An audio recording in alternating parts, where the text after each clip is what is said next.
should have seen me. I was in this pit up to my chest. That is how deep I had this pit dug out. And when I first came across it, I thought, ooh, I'm gonna dig to the bottom of this, and I bet you there's 1800s bottles, you know, rare whiskey bottles in perfect condition, you know. And I dug it as deep as I could possibly dig, through bricks and roots.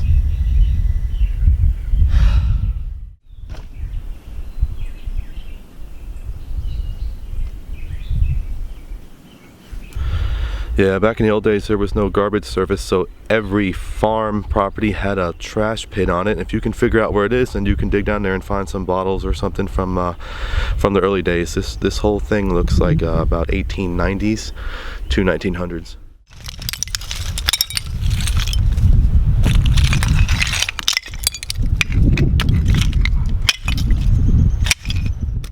So what we're looking at here is not a commodity-based life. Even though the family that lived here in 19 to 1912 had experienced tremendous improvements in the United States, their lives weren't overflowing with commodities. So you can kind of see a glimpse into the past here. This plate right here, I can tell you from that mark, which is a common mark from this area, that right there is distinctly 1907. And so the family lived here during that time.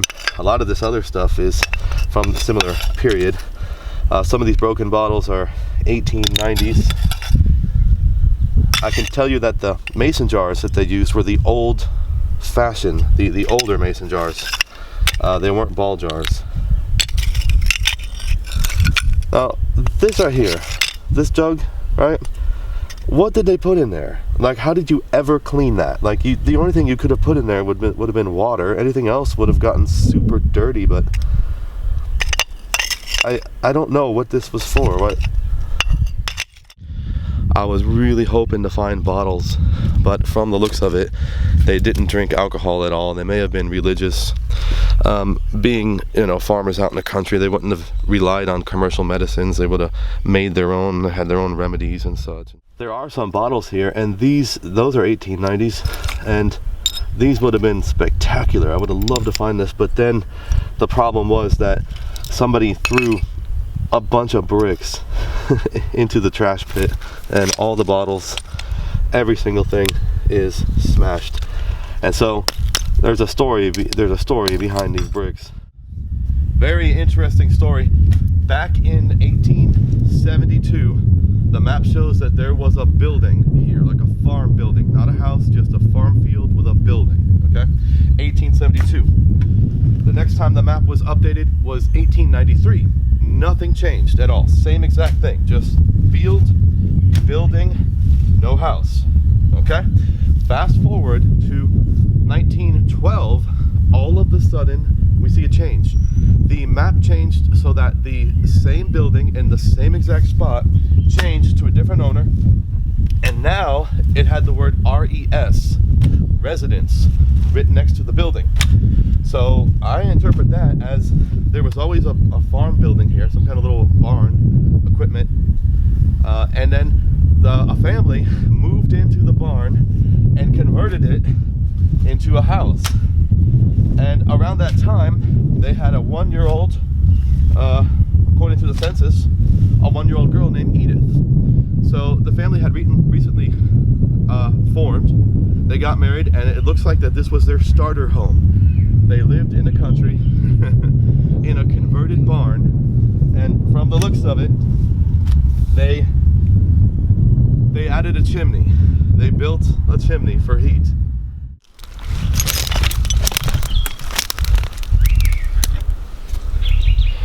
So we know from looking at the census that there was a girl named Edith here, a little girl.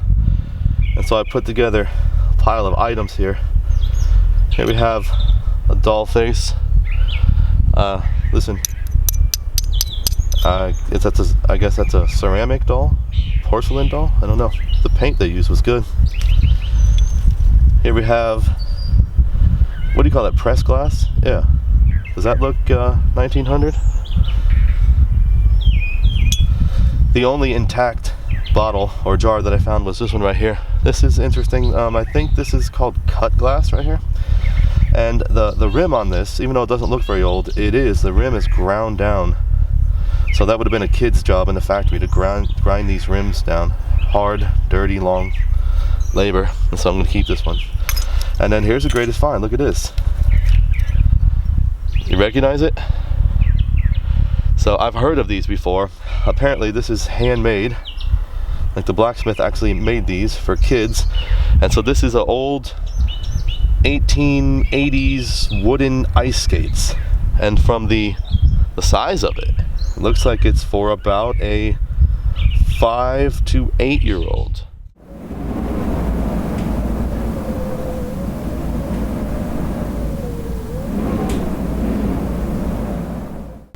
Every privy or trash pit I have ever dug has had these cull bricks in them. So bricks that were misshapen, that were sold with the lot of bricks that they bought. And these things must have been despised, because you always see them in the outhouse, in the privies. They didn't even try to use them for a pathway or anything. I mean, they just threw them.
How amazing is it to find a large cent with a hole in it? Apparently this was made into a pendant, and I imagine that that's something that you would do for a child that wanted a necklace. They didn't have play jewelry back in those days, so I think parents would just poke a hole in a penny and give it to their children and say, there you go, there's your necklace, and the kids would have been happy. And so the family that lived on this farm during this time period was the Sorbeck family. And so we have August Sorbeck, who was born in 1872. He was a son of German immigrants. His wife was Dency, who was born in 1870. And when they lived on this piece of property, they would have had a daughter who was born in 1897. And she definitely would have lived here. Apparently, they took an old barn or an old farm building and turned it into a house. Now, this was probably just a starter house, because later on we see that they actually moved into another part of the same town. But it's interesting that that type of thing happened. August Sorbeck was born too late for the Civil War. He was born too early for World War I. And so he existed in a time in American history where things improved dramatically. He had 3 daughters, Edith, Ruth, and Opal. All 3 of them survived, and that's typically not what happened in the 1870s. But since this was the turn of the century, improvements in sanitation and medicine and health were improved enough to where infant mortality was drastically reduced, and we can see that in this family here. August Sorbeck must have been gone for most of the year. We know that he was hired on as a river inspector, meaning that it was his job to probably drive a steamboat up and down the river and clear the river from debris. Around here is mostly trees. And the part of the river that he was assigned to was about 150 miles, so he must have been gone most of the time. I know that he was a small-time farmer, but it seems that his job as a river inspector was his main source of employment. Now, after digging through the trash pit, I thought that they had to have been Amish, because they just didn't have a lot of commodities. But it looks like I was wrong. According to this newspaper clipping from 1920, we have evidence here that Edith Sorbeck was being trained as a dressmaker. And if they were Amish, she would have known that already, or she just would have made dresses for herself and her community. That would have been her job. Another piece of evidence indicating that they weren't Amish is another newspaper article showing that one of his daughters was involved in a near fatal traffic accident.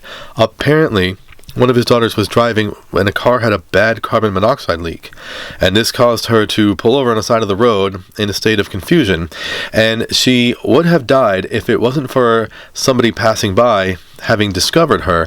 They realized what was going on and rescued her and took her to recover at her father's house. So, very interesting story. I was hoping to find bottles, I was hoping to find silver coins, but as luck would have it, the only thing that we found was a penny. However, it's still a great find because it was obviously made into a pendant, and that very well could have belonged to the little girl in the story, Edith Sorbeck, 1912.